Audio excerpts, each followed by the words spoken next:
अस्सलाम वालेकुम नाज़रीन। तो ब्रेक पे जाने से पहले कुछ सवालात आए थे, इंशाल्लाह हम पहले उसके जवाबात देते हैं और उसके बाद मैं अपने जो बात को वो इंशाल्लाह पूरी करूँगी। तो जो मुझे कॉल आए थे वो ज़्यादातर जो है सिर्फ जो जिन्होंने फ़ोन किया था, जो अपनी माशाल्लाह जो सेकंड कॉलर थे हमारे, उन्होंने कहा कि माशाल्लाह वो 75 एज के हैं और अल्हम्दुलिल्लाह माशाल्लाह उनको कोई भी बीमारी नहीं है और अल्लाह उनको और सेहत दे और उनकी हर परेशानी को दूर करे इंशाल्लाह। ये जो इनकी जो आवाज़ थी ना, आपने देखा ये माशाल्लाह, आप लोगों ने सुना होगा, ये 75 है, अल्लाह उनको हर चीज़ों से नज़र से बताएं। ये जो हौसला होता है ना लोगों का एक एज के बाद, वो कॉन्फिडेंट अल्लाह की तरफ, तो वो जो कॉन्फिडेंट होता है वो अल्लाह उसको जो है और बढ़ाता है। एक एज के बाद जो है वो बीमारियां हो जाती हैं। अब अल्लाह जिसको बीमारी देना चाहता है वो जवानी में भी दे सकता है, वो बुढ़ापे में दे सकता है, या फिर वो नहीं भी दे सकता है। वो उसकी रहमत की बात है कि वो किसको कितना क्या देना चाहता है, ठीक है। तो इन्होंने सिर्फ कॉन्स्टिपेशन की शिकायत करी है, और कॉन्स्टिपेशन ये कोई बीमारी नहीं, एक नॉर्मल चीज़ है, लेकिन आप इसको अगर रोके, अभी से अगर रोके इंशाल्लाह, तो है और आने वाली जो परेशानियों से आप बच सकते हैं। तो कॉन्स्टिपेशन के लिए अगर आप, जैसे मैं हमेशा बोलती हूँ, जो सुबह जो उठते हैं बासी मुंह बिना ब्रश किए, आप अपने जो है पानी पीने की आदत डालें। आप सादा गुनगुना पानी, जैसा भी आप पीना चाहे, ठंडा पानी ना हो, बस गर्म भी ना हो तो भी चलेगा, लेकिन जो प्लेन वाटर जो होता है वो आप पिए। गुनगुना हो तो और बेहतर है, बिना ब्रश किए। सुबह जब सबसे पहले आप उठे, तो फजर में भी अगर आप उठ रहे तो कोशिश करें कि बिना मुंह धोए ब्रश के आप जो है पानी पहले इंशाल्लाह पिए। अच्छा, उसके बाद रात को आप सोते वक्त अगर 1 टेबल स्पून ऑलिव ऑयल का अगर लेते हैं सोने जाने से पहले, ठीक है, जैसे आप सो रहे हो तो आपको सोते वक्त जो है ऑलिव ऑयल जो है वो पीना है। और कोशिश करें उसके साथ अगर आप 7 कलौंजी का दाना भी अगर पी लें, खा लें, तो इंशाल्लाह बहुत फ़र्क पड़ेगा। लेकिन ऑलिव ऑयल जब आप पिए तो उसके ऊपर पानी नहीं पीना है। तो आप ये एक चीज़ कर सकते हो इंशाल्लाह, इससे जो है काफ़ी हद तक कॉन्स्टिपेशन जिनको है वो बहुत हद तक फ़र्क पड़ता है। अच्छा, अगर आप खाने पीने में ब्रेड वगैरह बहुत ज़्यादा इस्तेमाल कर रहे हो, वाइट आटा जैसे प्लेन फ्लावर यूज़ कर रहे हो, तो आप उसको थोड़ा सा कट डाउन कर ले खाने पीने में।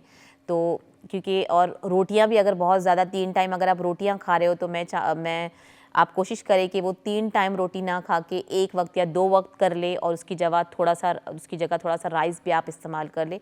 इंशाल्लाह जो कॉन्स्टिपेशन आपको हो रही है कहीं ना कहीं, अगर आप इन चीज़ों को कट डाउन करेंगी तो इंशाल्लाह उससे आपको जो है बहुत हद तक जो है आराम मिलेगा। अच्छा, तो बाकी जो मेरे 3 कॉलर थे तो उसमें से जो फर्स्ट और जो सेकंड कॉलर है उनको यूजुअली सेम चीज़ है, जो है जो उनके जिस्म में जलन हो रही है, दर्द हो रहा है, पाँव में दर्द है, कान में आवाज़ें आती हैं। तो कान की आवाज़ों के लिए सबसे बेहतरीन है कि आप सरसों का जो तेल है, सरसों का तेल जो है अपनी नाफ में रोज़ाना उसको डालें। आप दिन में 2 बार डाल दें अगर आप कर सकते हो, या फिर एक बार भी काफ़ी है। तो कोई भी जिनके कानों से आवाज़ें आती हैं तो वो जो है अपनी नाफ में जो है सरसों का तेल आप डाल सकते हैं, या ऑलिव ऑयल भी डाल सकते हैं, लेकिन सरसों का तेल जो है इस चीज़ के लिए है ज़्यादा फ़ायदेमंद होता है। तो 2 से 3 ड्रॉप अगर आप नाफ में अपनी तेल डाल दें तो कानों की जो परेशानी है बहुत हद तक जो है कम हो सकती है। देखें, टाइम लगता है हर चीज़, अगर आपने कोई नुस्खा आज़माना है तो उसको वक्त ज़रूर दें इंशाल्लाह, तो इसमें बहुत जो है वो आपको फ़र्क पड़ेगा। और उसके अलावा जो भी सूजन है आपके जिस्म में, पैर में, आपको ऐसा लग रहा है कि आपको बहुत ज़्यादा सूजन हो गई है और तकलीफ़ बढ़ गई है, तो आप उसके लिए रोज़ाना जो है अदरक का जूस ले लें। आप उसको 1 चम्मच, चाय का चम्मच अदरक का जूस टेबल स्पून ले लें, अदरक का जो फ्रेश जूस बनाकर, और उसमें 3 ड्रॉप जो आपको डालना है कलौंजी का तेल, वो आप रोज़ाना पिए इंशाल्लाह। जो आपके जिस्म में जो सूजन आ रही है उसकी वजह से जो दर्द हो रहा है इंशाल्लाह उसमें काफ़ी हद तक जो है फ़र्क पड़ेगा। तो आप इसका इस्तेमाल करें इंशाल्लाह, 3 हफ़्ता इस्तेमाल करें और उसको देखें आप पे कितना उस पर असर हो रहा है इंशाल्लाह। और उसके अलावा सूजन के तलवों के मालिश करें आप, जिनको तलवों में जो पिन एंड नीडल्स होता है, जो चुभन जैसी होती है, जलन जैसी होती है, तो उसके लिए कद्दू का तेल बहुत फ़ायदेमंद होता है। रोज़ाना कद्दू के तेल से जो है अपने पैर की जो मालिश करें। अगर कद्दू का तेल नहीं है और जिस्म में अगर आपको लगाना है तो आप जब तक ऑलिव ऑयल भी यूज़ कर सकते हैं, लेकिन जिस्म के जलन के लिए कद्दू का ऑयल जो है पैर के तलवों पे लगाना फ़ायदेमंद होता है। इसके अलावा अगर आपको कोई कद्दू का जूस बना के देता है तो वो भी आपके लिए बहुत फ़ायदेमंद होता है। और जो भी हमारे जो बड़े लोग हैं वो कोशिश करें कि अपनी जो डाइट में है रोज़ाना अनार का जूस का शामिल करें अपने डाइट में। जो है अगर आप जूस पीते हो तो कोशिश करें कि रोज़ाना अगर आप पिए तो और बेटर है, हफ्ते में 2-3 बार पिए। चुकंदर का जूस पिए आप अपने लिए, क्योंकि जब हमारी एज होती है तो हमारी जो नसें हैं वो सिकुड़ जाती है। आपने देखा होगा हमारा जिस्म जो है वो सिकुड़ जाता है, नसें नज़र आना शुरू होते हैं, हमारी रगें नज़र आती है। तो उसके लिए कोशिश करें कि आप अनार का जूस को अपने डाइट में लाएँ।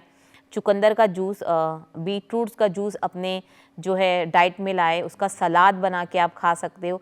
ये सब चीज़ें जो है आपकी जो परेशानी, जो खून की रगें जो सिकुड़ जाती हैं, तो उससे जो सूजन जो आती है, जो दर्द आता है, इंशाल्लाह उससे काफ़ी हद तक जो है आपको आराम मिलता है। तो ये हर उन लोगों के लिए है जिन लोगों को सूजन की शिकायत हो रही है, जिनको हाथ पैरों में जलन हो रही है, जिन्होंने कहा है। अच्छा, हाथ पैरों के जलन के लिए एक और नुस्खा मैं बताती हूँ, मक्खन और मिश्री। आप मिश्री जो है वो पत्थर वाली जो धागे वाली आती है वो लीजिए। तो हम वज़न लेना है जितना अपने घर का बना हुआ मक्खन हो, या फिर आपको लगता है वो ऑर्गेनिक मक्खन आप ला रहे हो, तो मक्खन जो भी हो जो फ्रेश होना चाहिए, ठीक है। मक्खन और मिश्री को हम वज़न जो है मिला के आप रख दें और रोज़ाना उसको दिन में 2 बार सिर्फ चाटना है आपको उसको, ठीक है। उसको आपको जैसे लिया आपने और उसको चाटे, बस उतना करना है। रोज़ाना दिन में 2 बार करें इंशाल्लाह। और जब वो ख़त्म हो जाए तो उसको फिर फ्रेश बना के रखें, तो वो आपके जो हाथ पैर की जलन होती है इंशाल्लाह इससे बहुत फ़ायदेमंद होगा। तो ये कुछ नुस्खे हैं, इंशाल्लाह उसको आप करें, बहुत फ़र्क होगा। अच्छा, जो हमारे लास्ट कॉलर थे जो कह रहे मैं ज़्यादा उनको समझ नहीं पाई हूँ क्योंकि उनकी आवाज़ थोड़ी सी धीमे थी। तो उन्होंने कहा है कि वो जहाँ तक मुझे समझ में आया, जो 78 माशाल्लाह एज है उनकी, तो वो चल नहीं सकते बता रहे हैं। तो आप, जैसे मैंने आपसे कहा है, आप भी इंशाल्लाह चुकंदर का जूस पिए, अनार का जूस पिए।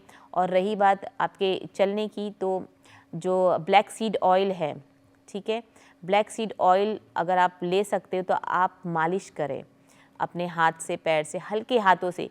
मालिश का मतलब रगड़ना नहीं होता है। मालिश का मतलब आपने तेल लगाया, उसको आपको बस हल्के हाथ से, जितना आपका जितना हल्का हाथ आपके जिस्म में लगता है वो मालिश होती है। वो कुश्तियों वाली मालिश, जो अलग कुश्तियाँ करते हैं उनकी मालिश वो अलग होती है, वो अलग ही किस्म की होती है। तो जो मैं मालिश बता रही, वो तेल को लगाना जिस्म के अंदर, अपनी आपकी जो जिल्द है उसके अंदर जज्ब होना चाहिए। जो भी तेल का आप इस्तेमाल करें वो जज्ब होना चाहिए आपके जिल्द के अंदर, ठीक है। तो आप जो है इंशाल्लाह जो कलौंजी का तेल है, कलौंजी का तेल, उससे आप अपनी मालिश करें आपके पैरों में।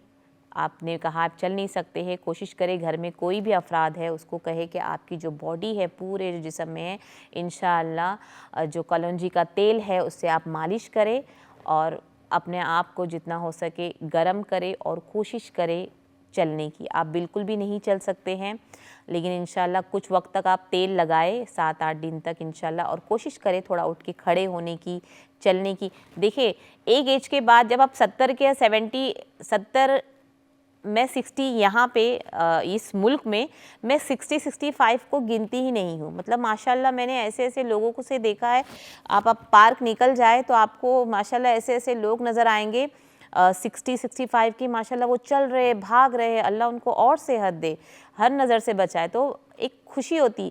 तो अगर आप 70 के बाद अपने आप को उस जगह देखना चाहते हो तो आपको मेहनत करनी पड़ेगी। सबसे पहले अपना जो दिमागी जो स्ट्रेस होता है उस एज में आके उस एज को हटा, उस जो स्ट्रेस को हटा दे। आप अल्लाह पे ऐसे तवक्कुल करे, ऐसे तवक्कुल करे कि इंशाल्लाह कि अल्लाह आपको किसी का मोहताज ना करे सिवाय अल्लाह ताला के। हमेशा ये दुआ करे और अपने हक़ में दुआ करे। हम क्या है, हम अपने बच्चों के लिए बहुत दुआ करते हैं, अपने माँ बाप के लिए, अपने लिए भी दुआ किया कीजिए, अपनी सेहत के लिए दुआ किया कीजिए, क्योंकि बेशक बहुत से लोग आपके लिए दुआ कर रहे हैं, लेकिन जो हम अपने लिए मांगते हैं अल्लाह से, तो अल्लाह तो देगा ना आपको। तो अपने लिए सेहत मांगे, अपने हाथ पैरों में चलने के लिए, और उम्मीद मत हारें, इंशाल्लाह खुश रहा करें।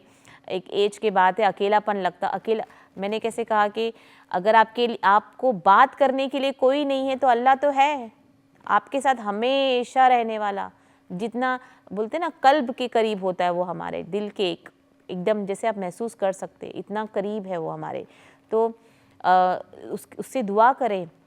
जैसे रात को उठ के मैंने कहा कि तहज्जुद के लिए उठे और अल्लाह से ख़ास दुआ करे, अपने लिए मांगे, जो मांगे वो देता है। अल्लाह ताला इतना रहीम है, करीम है, गफूर रहीम है। मतलब आप खाली उस रहमान से मांगे तो सही, हर चीज़ अता करने वाला है वो।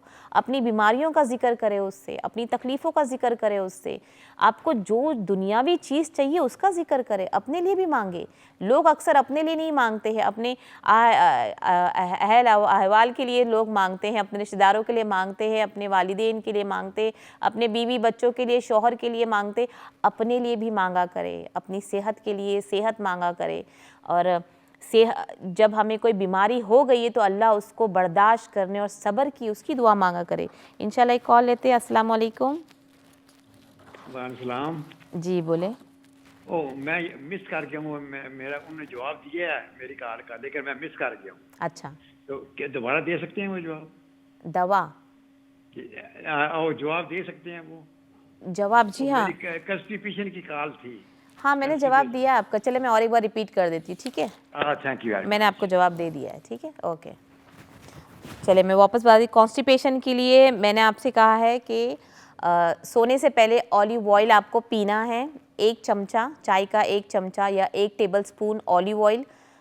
उस पर यह है कि ऑलिव ऑयल जो है वो प्योर होना चाहिए। पहले आप उसको चेक कर ले कि वो प्योर है। तो प्योर ऑलिव ऑयल जो है वो आपको, जैतून का तेल, ठीक है, रोगन जैतून का तेल 1 चाय का चम्मच आपको रात को सोने से पहले पीना है, ये मैंने कहा था। और उसके साथ साथ अगर आपने 7 कलौंजी के दाने भी खा लिया, कलौंजी के दाने जो है वो कॉन्स्टिपेशन को जो है ख़त्म करता है, तो उसका वो भी आप ले ले साथ में इंशाल्लाह आधे आधे घंटे के गैप में। उसके अलावा मैंने बताया था कि सुबह को जो है आप जब उठे आप सुबह, तो सबसे पहले पानी पिए, नीम गर्म पानी पिए, ठंडा पानी ना पिए।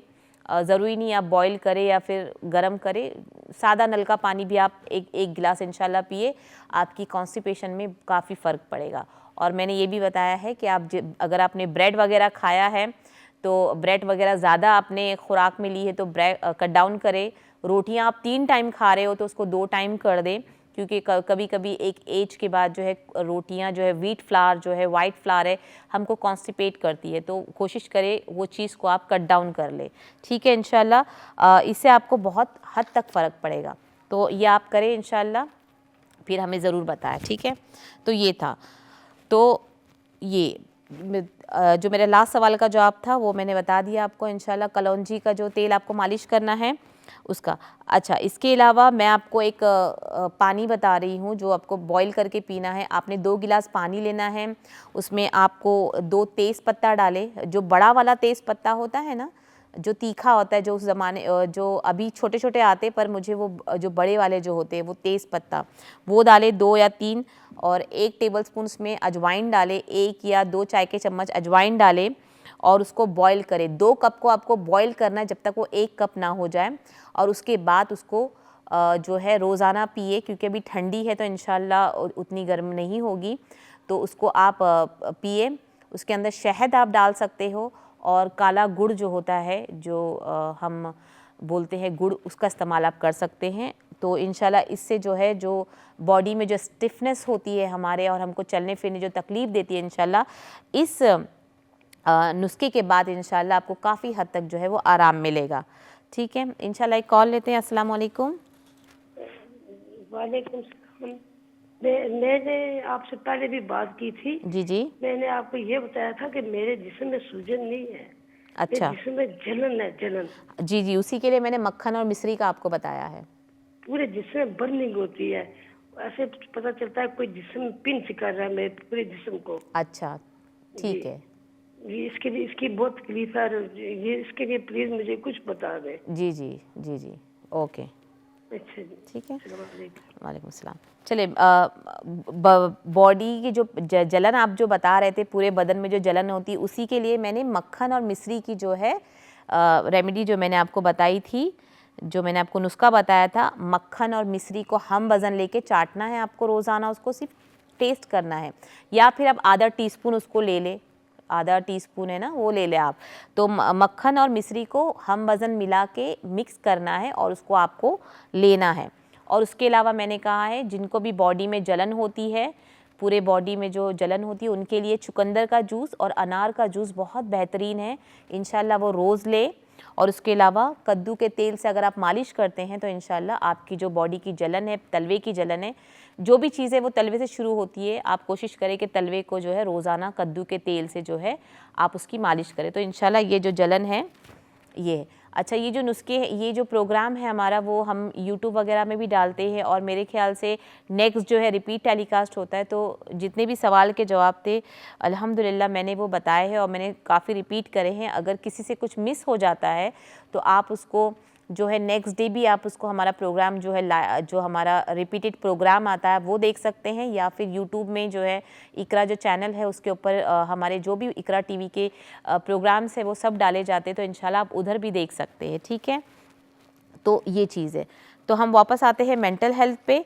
तो इसलिए बात करें, ठीक है, बात करना है हमको, हर हाल में एक दूसरे को बताएं, अपनी परेशानियां समझाएं और समझ, क्योंकि आजकल इतने स्कॉलर्स लोग हैं माशाल्लाह, और हमारे दीन के जो काम कर रहे हैं माशाल्लाह, जो हमारे जो हमको जो आलिम दीन है वो भी हम माशाल्लाह हमको बहुत इस चीज़ में जो है रास्ता दिखाते हैं। तो कोशिश करें बात करने की, और डिप्रेशन अगर बहुत ज़्यादा है तो इसका इलाज करना कोई गलत बात नहीं है। मैं अगर आपको तिब नबवी के एतबार से बताऊं तो जो डिप्रेशन का है उस वक्त भी इसका जो है अल्फाज आया हुआ है बहुत सी जगहों पर। तो उसके लिए तलबीना का ज़िक्र किया गया है कि तलबीना बना के पीने से जो है वो सुकून मिलता है और जहनी जो परेशानियां होती है वो काफ़ी हद तक ख़त्म होती है। तो देखिए उस टाइम से सब चीज़ें आ रही है, तो दो डिफरेंट चीज़ों को, अलग अलग चीज़ों को मिक्स मत करें, इंशाल्लाह बात करें। एक मेंटल हेल्थ इश्यूज़ बहुत बड़ी, अच्छा उसके लिए कभी कभी जो लॉन्ग टर्म बीमारी में होते हैं, पेन में होते हैं, घरेलू मसलों में होते, उनको भी ये परेशानियां होती है। इसका मतलब हरगिज़ ये नहीं है कि आप अल्लाह ना करे पागल हो रहे हो या आपका जो दिमाग है बहुत ज़्यादा कमज़ोर हो रहा है। इससे कोई दूर दूर तक जो है रिलेट नहीं है कहीं पर भी। बस ये एक वक्ती तौर पर परेशानी होती है, जो हमारा जहन है एक साथ 4-4, 5-5, 6-6 काम कर रहा होता है और हमें समझ में नहीं आता है कि हम कर क्या रहे हैं। और कभी कभी हमारी जो मेंटल हेल्थ है उसका इलाज हम नहीं करते हैं वक्त पे, तो वो इतना बढ़ जाता है कि हमें चीज़ें महसूस होना बंद हो जाती है, चाहे हम गर्म चीज़ पकड़ रहे हो या हम कोई चीज़ काट रहे हो, क्योंकि हमारी जो फीलिंग है, जो महसूस जो हम करते हैं दिलो दिमाग से, वो काम करना बंद हो जाता है एक एज के बाद। ये सब कहीं ना कहीं जो है मेंटल हेल्थ से रिलेटेड है। तो कोशिश करें इस पे बात करें, और ये हमारी जो लोग हैं उस पर बहुत कमी है, वो बात नहीं करते हैं। अच्छा, बात करने का मतलब मैं हरगिज़ ये नहीं बोल रही हूँ कि आप चुगली करना शुरू करें या किसी की बैक बाइटिंग करें या किसी के पीछे बात करें, ये नहीं होती। ये कहीं ना, ये कोई मेंटल हेल्थ इशू नहीं है, वो हमारे में प्रॉब्लम होती है कि हम किसी के बारे में जो है बात करना चाह रहे पीछे, वो एक अलग इशू है, एक अलग मसला है।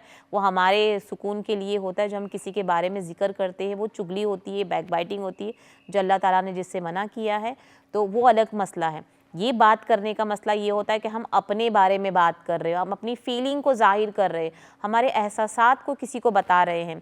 फिर चाहे आप काउंसलिंग करके करें या टॉकिंग थेरेपी होती है आप वैसे करें, या किसी मोटिवेशनल स्पीच जो आपकी देता है आप उससे बात कर सकते हो। आजकल तो हर जो डॉक्टर्स वगैरह है, जो हकीम वगैरह है, वो इस चीज़ में ज़्यादा जो है मुसलसल तौर पे जो इस बारे में बात करता है।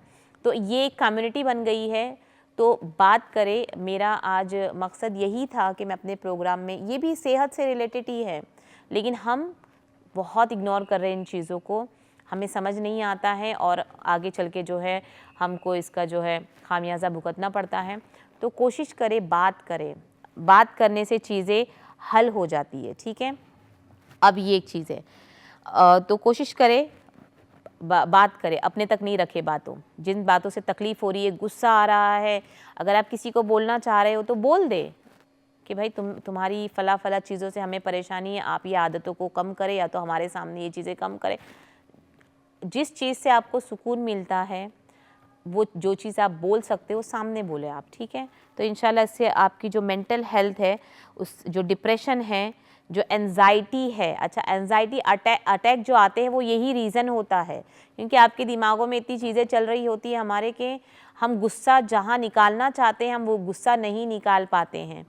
हमको बॉस को कुछ बोलना होता है, जहाँ पे हम काम कर रहे होते हैं, हमको अपने कलीग को कुछ बोलना होता है, उसकी बातों से हमें गुस्सा आ रहा होता है, लेकिन हम उस घूंट को पी कर घर में आते हैं। फिर हम पूरा दिन ये सोचते हैं कि अरे मेरे पास तो मौका था पर मैं उसको बोल नहीं पाया। बोल दे उसको कि भाई तुम्हारी ये चीज़ों से तकलीफ़ हो रही है, क्योंकि आप उसकी वजह से क्यों डिप्रेशन और एंजाइटी अटैक ले रहे हो। तो एंजाइटी अटैक भी कहीं ना कहीं जो होता है, यही सब चीज़ें होती हैं जिनको मैं कोशिश कर रही हूँ कि मैं आपको अपनी ज़ुबान से समझाऊँ। कोई गलत बात नहीं है, इंशाल्लाह आप बात करें और अपनी परेशानियों को अपने घर वालों से, अपने शौहर से, अपनी बीवी से, अपने बच्चों से, अपने माँ बाप से बात करें। बात करना बहुत ज़रूरी है। तो इंशाल्लाह बात करें। और हमारे प्रोग्राम को जो वक्त हो गया है इंशाल्लाह, तो हम नेक्स्ट वीक आपसे मुलाकात करेंगे। जब तक अपनी दुआओं में हमें याद करें, अपना खूब ख्याल रखें। अस्सलामु अलैकुम व रहमतुल्लाहि व बरकातुहू।